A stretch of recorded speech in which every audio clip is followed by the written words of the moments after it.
And I think one of the greatest challenges we face is to deal with them. US Congress has become a casino.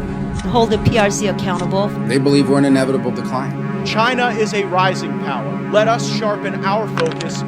China is a popular target for their bets. But as the saying goes, the house always wins. We analyze the open source documents of US Congress, a total of 1,374 China-related bills in 1 year. Why is the US Congress so obsessed with making bills about China? China, China, China, China, China, China, China, China. To really understand the US legislative branch's high-stakes game against China, you'd have to sift through all their legal jargon. But don't worry, we've done that for you and found 3 sets of numbers that tell all. Here is the first number we should pay attention to, 82%. On March 26, 2024, halfway through its 2-year term, the 118 Congress proposed 703 new bills related to China. That's 82% of all China-related bills introduced during the entire period of the 117 Congress. Fast forward to August 6th, and the number of new bills has reached 846, nearly matching the total 860 from the 117 Congress. Congressmen are betting big, upping the ante in their battle against China. We counted their top bets as of March. 32% of the new bills focus on limiting China's economic influence. Another 16% target China's political system. Bills related to the military and technology sectors each account for 13%. The House introduced 512 bills, making up 61%, while the Senate laid down 334, covering the rest 39%. This shows a rare bipartisan agreement on dealing with what they see as a China threat. If 98 is a big number, then we need to notice this small number, 1.5%.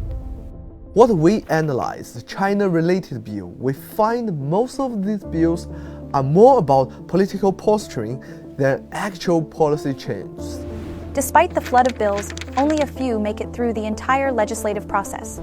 Out of the 846 new bills, 94 passed at least one chamber, and just 14 passed both. In the end, 13 were signed into law by President Biden, meaning a mere 1.5% became law. What are the 13 laws about? It involves increasing expenditure for the Pentagon to compete with China, including rules restricting the purchase of Chinese-made equipment. An analysis of the 94 China-related proposals that passed at least one chamber of Congress reveals that the top topics include restricting Chinese platforms like TikTok, Xinjiang and Xizang human rights. You can tell most are ideologically driven.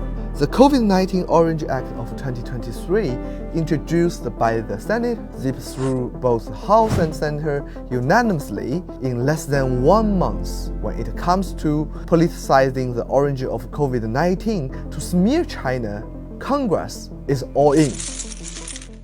Number 3, 28,807. So who are the big gamblers at the table? The Republicans are leading the charge, proposing 72% of the China-related bills, leaving 28% from the Democrats.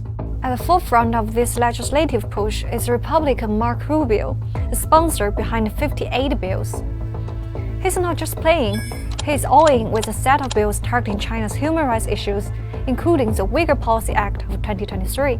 Close behind him is Rick Scott, with 25 bills to his name, including one to ban Chinese garlic. Yes, you heard it right, Chinese garlic. There are reports that shine a light on alleged disgusting practices. Disgusting practices. Together, these two Republicans have sponsored 25% of all China-related bills proposed in the Senate. But the bets extend beyond Congress.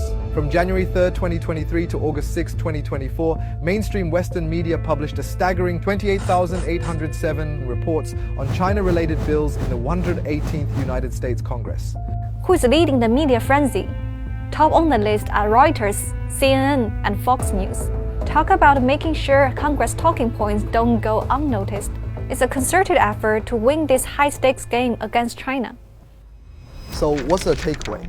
The US Congress is in a high-stakes game with China, with an avalanche of legislative efforts.